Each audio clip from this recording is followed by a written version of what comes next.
तुलसी लक्ष्मी नारायण भगवान की जय। तुलसी वृंदावन बिहारी लाल की जय।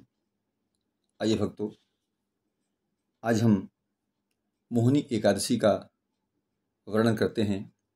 मोहिनी एकादशी की कथा का प्रसंग सुनते हैं। ये कथा एक बार महाराज युधिष्ठिर ने भगवान श्री कृष्ण से पूछा था। आइए कथा की तरफ चलते हम। युधिष्ठिर ने पूछा, जनार्दन, वैशाख मास के शुक्ल पक्ष में किस नाम की एकादशी होती है, उसका क्या फल होता है तथा उसके लिए कौन सी विधि है? भगवान श्री कृष्ण बोले, महाराज, पूर्व काल में परम बुद्धिमान श्री रामचंद्र जी ने महर्षि वशिष्ठ से यही बात पूछी थी, जिसे आज तुम मुझसे पूछ रहे हो। श्री राम ने कहा, भगवान, जो समस्त पापों का क्षय तथा सब प्रकार के दुखों का निवारण करने वाला व्रतों में उत्तम व्रत हो, उससे मैं सुनना चाहता हूँ। वशिष्ठ जी बोले, श्री राम, तुमने बहुत उत्तम बात पूछी है। मनुष्य तुम्हारा नाम लेने से ही सब पापों से शुद्ध हो जाता है। तथापि लोगों के हित की इच्छा से मैं पवित्रों में पवित्र उत्तम व्रत का वर्णन करूंगा। वैशाख मास के शुक्ल पक्ष में जो एकादशी होती है, उसका नाम मोहिनी है। वह सब पापों को हरने वाली और उत्तम है। उसके व्रत के प्रभाव से मनुष्य मोह जाल तथा पातक समूह से छुटकारा पा जाते हैं। सरस्वती नदी के रमणीय तट पर भद्रावती नाम की सुंदर नगरी है। वहां धृत नामक राजा, जो चंद्रवंश में उत्पन्न और सत्य प्रतिज्ञ थे, राज्य करते थे। उसी नगर में एक वैश्य रहता था, जो धन धान्य से परिपूर्ण और समृद्धशाली था। उसका नाम था धनपाल।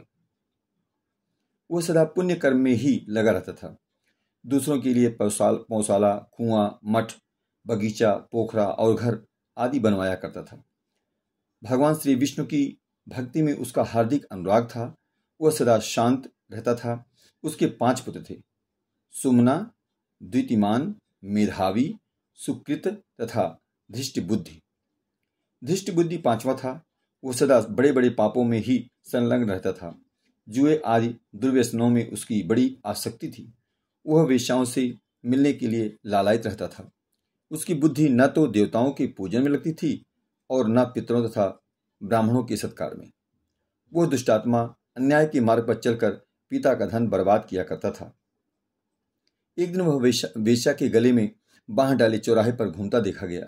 तब पिता ने उसे घर से निकाल दिया तथा बंधु बांधवों ने भी उसका परित्याग कर दिया।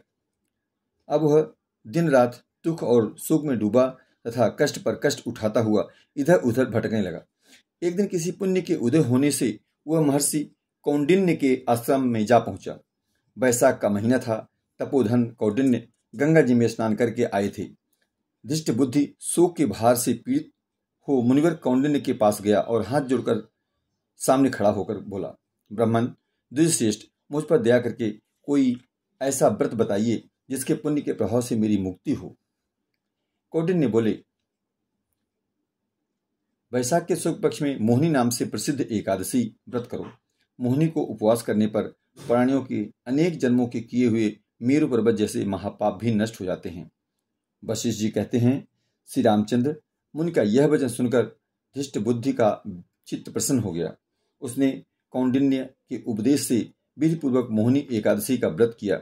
निपश्रेष्ठ, इस व्रत के करने से वह निष्पाप हो गया तथा दिव्य देह धारण कर गरुड़ पर आरूढ़ हो सब प्रकार के उपद्रवों से रहित श्री विष्णु धाम को चला गया। इस प्रकार यह मोहिनी व्रत बहुत उत्तम है। इसके पढ़ने और सुनने से सहस्त्र गोदान का फल मिलता है। बोल सच्चिदानंद भगवान की जय।